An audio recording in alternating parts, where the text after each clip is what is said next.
Hello, my friends. It's Dr. Sharon with Clinic Reviews. Today we're talking about angina pectoris, and somebody asked me to do more cardiac stuff, so here we go. Let's get started.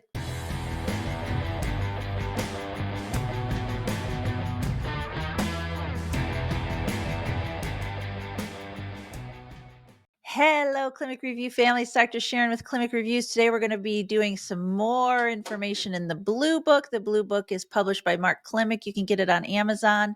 You can get it at clinicreviews.com. You can get it as an app.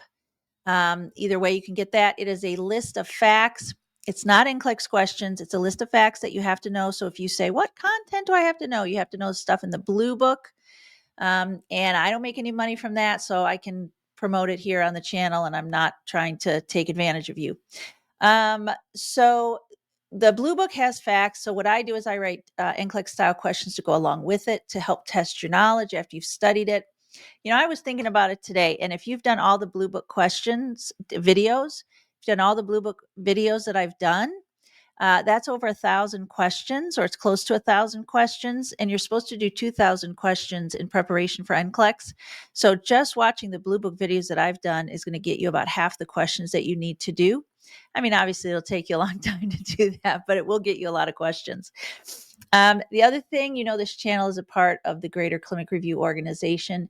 Mark Klimek does teach an online on-demand Nclex review. It's got 21 plus hours of prep for Nclex, and what he covers in that we do not cover on this channel, so you'd have to pay for that. Go to clinicreviews.com and look for the online on-demand Nclex review.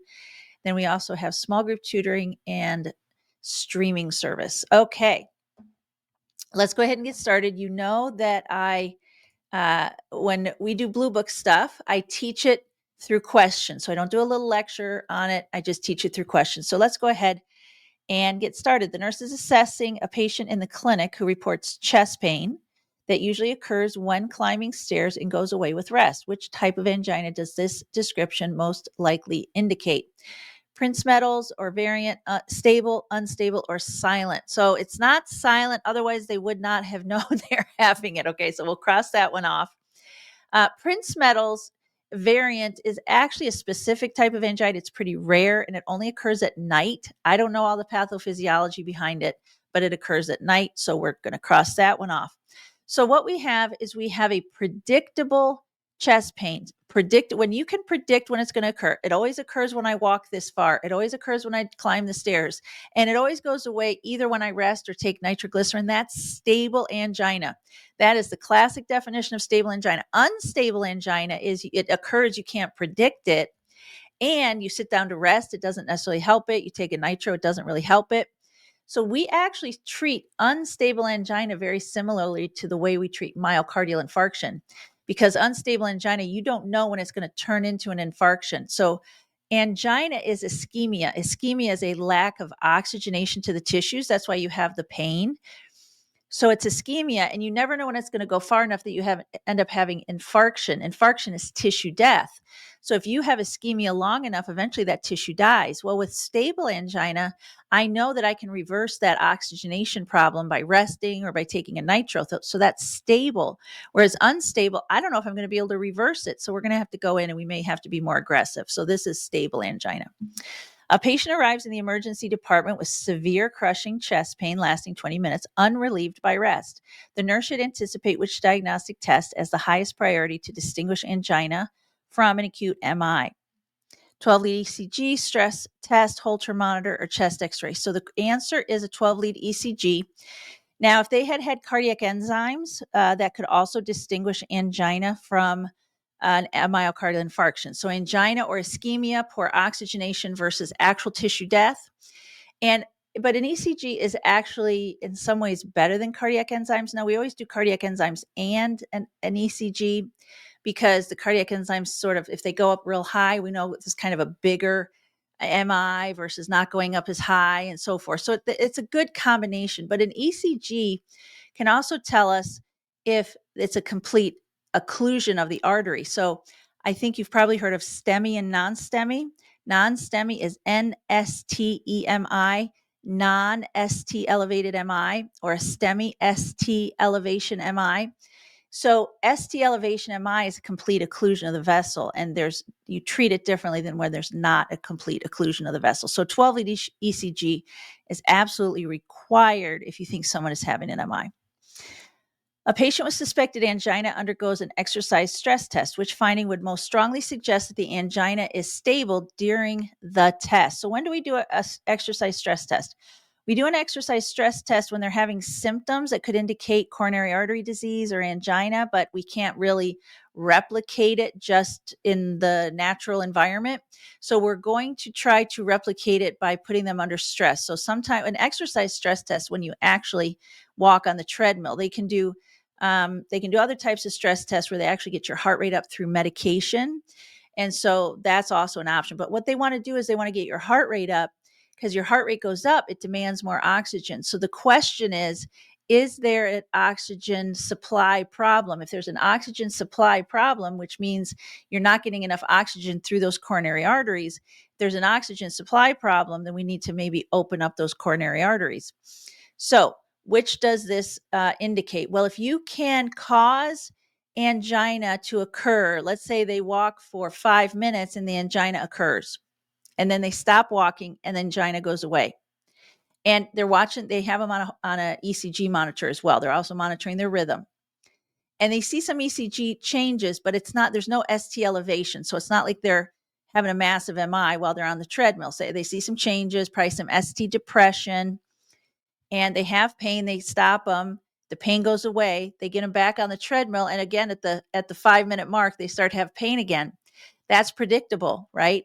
So which finding would most strongly suggest that the angina is stable? So stable angina is predictable. So we're looking for the answer that says, I know stable angina is predictable. So let's see what my options are. Chest discomfort after minimal exertion. That doesn't really say stable. It just says when it occurs. ST segment elevation. That's a myocardial infarction. That's not angina. No pain until the patient's heart rate reaches a certain threshold. So that's what we're talking about, a predictable threshold. So they have no pain, and maybe for them it's walking 5 minutes, but the issue is their heart rate has to get up to a certain threshold, and then they always have pain at that elevated heart rate. And so that is a predictable thing. High troponin levels after the test. If you have high troponin levels after the test, y'all, they had an MI. So C is telling me it's predictable. A nurse is teaching a patient with angina about proper storage and handling of sublingual nitroglycerin tablets, which statement by the patient indicates effective learning. So effective learning. So we're looking for a true statement related to sublingual nitroglycerin. So a true statement. I can store the tablets in a pill organizer as long as I keep them out of the sunlight. Maybe. I know they have to be kept out of the sunlight, so we'll put a question mark next to A. I should discard any tablets older than 1 year. I don't know what the lifespan is, so we'll put a question mark next to that. I need to keep the tablets in the original dark bottle and tightly cap it. Now, C is the opposite of A, because A is saying, look, I can put them in a pill organizer. C is saying, no, you have to keep them in the original dark bottle. And the bottle is dark, which protects it from sunlight. But it also says you have to tightly cap it. So I'm definitely keeping C on my list. I can keep them in my car's glove compartment for easy access. I know that's false. So D is false because they're going to get too hot. You can't let them get too hot. So I don't know what, I may say I do know what the expiration date is, but let's say I don't know what the expiration date is. So I go, well, which is it, A, B, or C? So when I'm guessing, I know that when on a single choice question, when two answers are opposite, one of them is usually right. Okay. Two answers are opposite. One of them is usually right. And I happen to have A and C are opposites. And I know how important it is to protect the nitroglycerin. So I would rather choose C. I would rather say you got to keep it in the bottle and tightly cap it, because if I keep it in the dark bottle, I know it's protected from sunlight, but if I tightly cap it, it's also protected from, I don't know, any environmental moisture, that kind of thing. So I like C a lot better. Okay. So C is in fact the correct answer. B, actually, it's 6 months. Nitroglycerin is supposed to be good for 6 months, not a year. A patient on the telemetry unit complains of chest pain. The nurse checks vital signs and finds the patient hypotensive. The patient is scheduled for dose of sublingual nitroglycerin. What is the nurse's best response? So, nitroglycerin, do you know what nitroglycerin does? Nitroglycerin causes vasodilation. And it actually causes both venous and arterial vasodilation. So if it causes venous vasodilation, it decreases preload because the veins return blood to the heart. So it decreases preload, so there's less filling of the heart, and it causes atrial dilation. So it does dilate the coronary arteries a little bit, and it dilates peripherally a little bit, so it lowers blood pressure. So between lowering preload, which is end diastolic volume, between lowering preload and decreasing or dilating the arteries, you have a really significant drop in blood pressure. So if they already are hypotensive before you give them the nitro, that's a concern. That's why we always check blood pressure before we give anybody nitroglycerin. So they're already hypotensive. So what do we have? Withhold the nitro and notify the provider. I like that answer. Administer the nitro as ordered. I don't like that answer. Give half the prescribed dose. That's outside my scope of practice. Encourage the patient to ambulate. No, not if they're having angina. That's not it. So the best answer is to withhold the nitro and notify the provider, see what they want me to do about it. Maybe I'll give them some fluids in addition to give them some nitro. You never know what we might decide. Maybe we'll just give them some oxygen. I don't know. We'll have to see what we're going to do. A patient with angina is prescribed a beta blocker. The nurse knows this medication helps to reduce angina by what mechanism?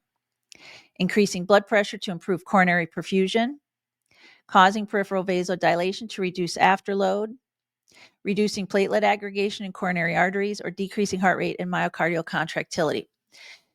So beta blockers, they do lower blood pressure, but they primarily lower blood pressure by lowering heart rate. So beta blockers like allol drugs, propranolol, atenolol, there's others, can't think of them right off the top of my head, but these are beta blockers reduce heart rate. That's its primary mechanism of action. Now, it will lower blood pressure by lowering heart rate. But it actually does also decrease myocardial contractility. That's why we used to never give beta blockers in heart failure, because it actually would kill people. But now we have a different kind of we have an alpha beta blocker that has been found to be safe. Carvedilol is an alpha beta blocker, and that's been found to be the only safe beta blocker to give to heart failure patients. But we used to not give them because it does decrease myocardial contractility. So what it does is by decreasing beta blockers, by decreasing heart rate and decreasing contractility, it decreases the work of the heart. So there's lower oxygen demand. Remember, it's an oxygen supply problem. So if we lower the demand, let's say we have 80% of the supply that we expect, and we have 100% demand. Well, that's not going to meet that. That's going to be angina. But if we can lower the demand to 80%, now my 80% supply will meet that. So beta blockers are really good with cardiac disease. They reduce the overall work of the heart. So I like D. That's my favorite answer. Now, does it, well, first of all, it doesn't increase blood pressure. That's absolutely wrong. It doesn't reduce platelet aggregation. That's absolutely wrong. Does it cause peripheral vasodilation? No, it does not. Beta blockers do not cause peripheral vasodilation. ACE inhibitors cause some vasodilation. Angiotensin receptor blockers cause some vasodilation. Direct vasodilators cause vasodilation, but beta blockers decrease heart rate and myocardial contractility. A patient with angina has been prescribed sublingual nitro. The nurse instructs the patient to use the medication when chest pain begins. Which patient's statement indicates a need for further teaching? So further teaching is the false statement. So I'm looking for the false statement as it relates to sublingual nitro. I will place one tablet under my tongue when I feel chest pain. That's true. That's how they do it. If my pain is not relieved in 5 minutes, I will take another tablet. That's true. They can take one every 5 minutes, up to 3 tablets. Oh, see, I can take up to 3 tablets 5 minutes apart for persistent chest pain. That's true. If the pain persists after one tablet, I will wait 30 minutes before taking the second. That's false. That's the false statement. Now, let's say you didn't know.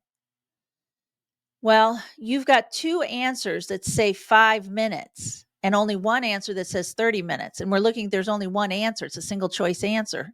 So if you've got 2 answers that are saying 5 minutes, they can't both be false. So it seems like both have to be right.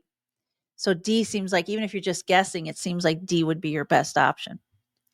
A patient reports a new onset of chest pain, which feature most strongly suggests the chest pain is cardiac in origin related to angina. So there's different reasons people can have chest pain. They can pull a muscle. Sometimes heartburn feels like chest pain. So what it's saying here is they're having chest pain, and what suggests it's actually cardiac related. A fleeting sharp pain worsened by coughing. All right, that sounds like musculoskeletal to me. I'm just saying that's what it sounds like. A dull pressure that radiates to the left arm and jaw. So that sounds cardiac, pressure that radiates, especially on the left side. Now, it also could say crushing chest pain. Crushing chest pain is another way of describing what is thought of as cardiac pain. So dull pressure that radiates, crushing pressure that radiates, both of those would be appropriate, but in this case, B is good. A burning pain relieved by antacids. No, that's heartburn. A localized pain that worsens with palpation. That sounds like something other than cardiac, because cardiac doesn't worsen with palpation. So B is the best way to describe cardiac-related pain. A patient comes to the clinic reporting episodes of chest pain lasting about 5 minutes each, relieved by sublingual nitroglycerin. The patient's ECG is normal at rest, which test is most likely to be ordered next to confirm the diagnosis of stable angina. So stable angina is predictable once you reach a certain heart rate or a certain level of exertion. So we want to do something that increases heart rate to see if we can replicate this pain that they have been having. So Holter monitoring will tell you if you have any dysrhythmias, but it's not going to tell you if you have any pain. Cardiac enzymes will only go up if they're having a heart attack. That's not stable angina. Exercise stress test is the best way to diagnose stable angina. Cardiac MRI, that's not going to tell you anything about stable angina. So the correct answer is C. A patient with a history of angina reports increased frequency of chest pain episodes at rest, increased frequency of chest pain episodes at rest, and at unpredictable times. These episodes are not fully relieved by nitroglycerin. What does this scenario most likely indicate? So here we have, it's unpredictable, right? They're just sitting there and all of a sudden they have chest pain. And they can't get it to go away with rest or even with nitroglycerin because they have it at rest. So obviously rest isn't the answer. Nitroglycerin doesn't seem to be the answer. So that is pretty much the classic description of unstable angina. The reason we're more worried about unstable angina than stable angina, I said this before, unstable angina, if you can't relieve it, it's going to turn into infarction. So remember, ischemia. Angina is essentially ischemia. You don't want it to turn into infarction. A patient receiving IV nitroglycerin for unstable angina reports a severe headache. The nurse should anticipate performing which action first? Stop the nitroglycerin infusion immediately. Administer acetaminophen for headache. Offer the patient a caffeinated beverage. Decrease the infusion rate as ordered and assess pain relief. So I'm crossing off A. They have unstable angina. I don't want to just stop it, okay? Because if it's working, it's working. So I'm getting rid of A. And I'm going to get rid of C. We don't use caffeine. Caffeine is a stimulant. So if they're already having oxygenation issues, I don't want to give them a stimulant. So I'm crossing off C. I'm crossing off A.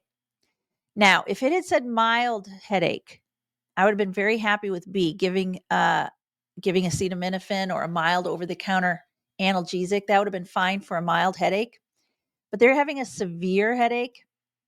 And the answer says decrease the infusion rate as ordered. So that really gives me a lot of cover there. It says as ordered. So I'm not just doing it. I'm not just deciding to turn it down. I'm doing it as ordered. So that would be the first thing I would do. I'm going to try to get rid of that headache by decreasing the level of nitroglycerin. Because remember, it causes vasodilation, and vasodilation in the brain causes a headache.